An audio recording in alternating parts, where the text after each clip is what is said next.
Yan, of course, nila Seth Rodriguez and isa sa mga abangan din natin. So, it's been a while and they want a big win to start the season. But, ikwento mo sa amin, Ali, what is the feeling when you come back after 9 months, regardless of your positioning as a team and as a player? You know, what kind of nerves and jitters do you feel, even if you're a veteran like Mehan? Well, honestly, every single game, iba pa din yung kaba pag naglalaro ka in the UAAP.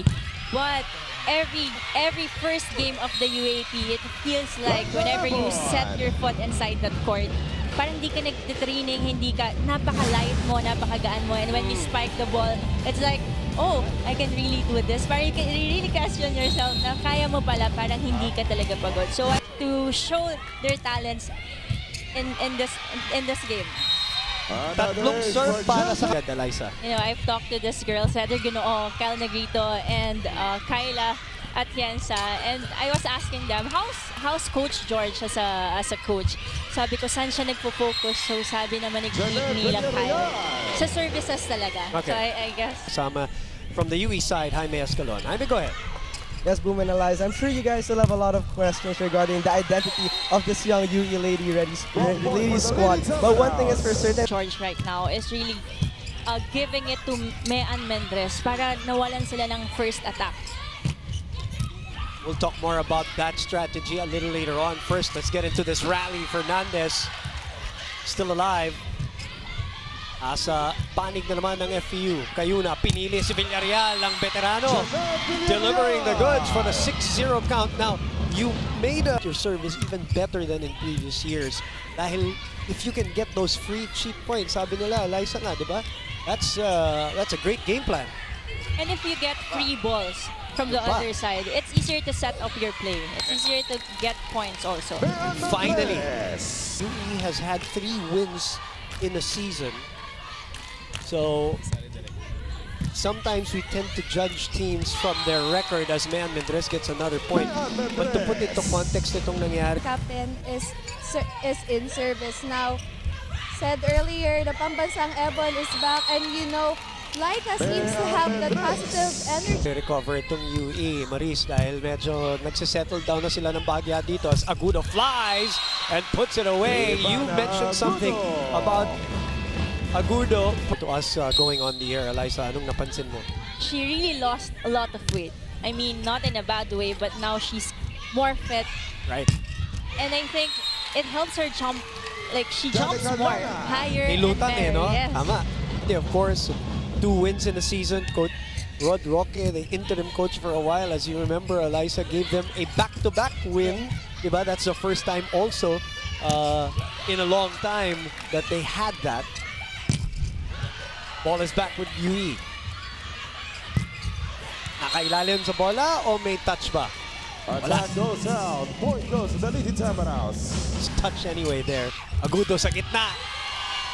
And a strong whip from Ivana Agudo to give them a 7-point lead, 11-4. And just to add to that, even if Agudo lost a weight, may power pa din eh. You see na iba din yung weights na siguro ginagawa nila para mas ma-improve niya yung power niya. And it is crucial. Bakit nga? Nawala na nga yung kanilang mga primary wing players. Nakatulad nila Ginoo. And of course sila Manabanan. Shine, Ivana Agudo. And of course, itong second year player na si Laika Ebon who's serving for FEU. Buding. Agudo. A nice adjustment from afar. That's last year, but now she's really maximizing yung binibigay ni Coach George sa kanya. That's out. It's a good hit, but it's out. But you see the power.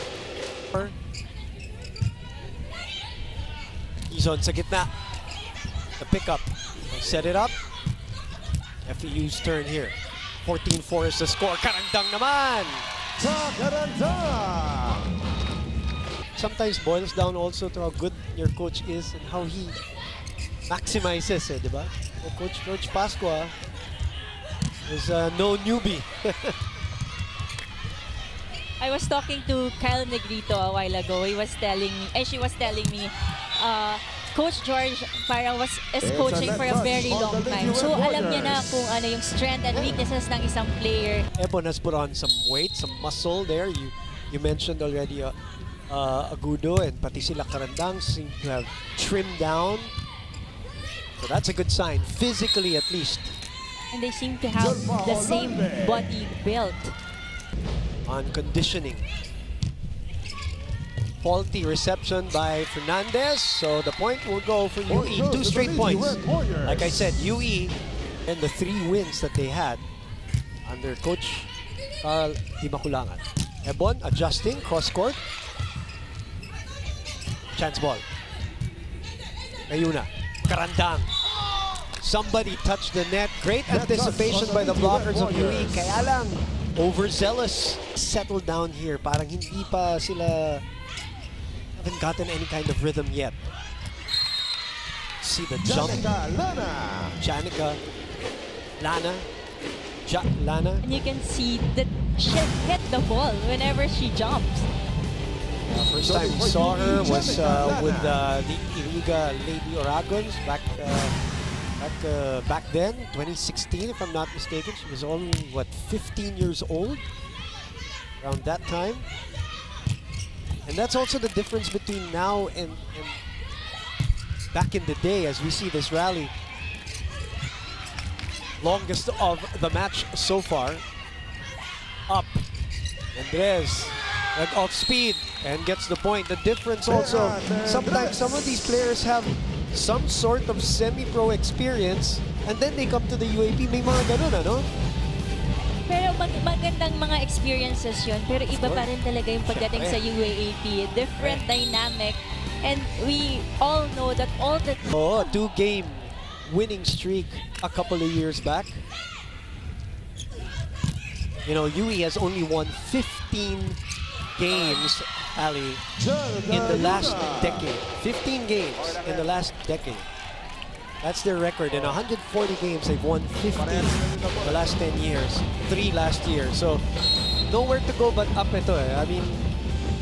But it's just so sad that we saw Kat Arado on her last year.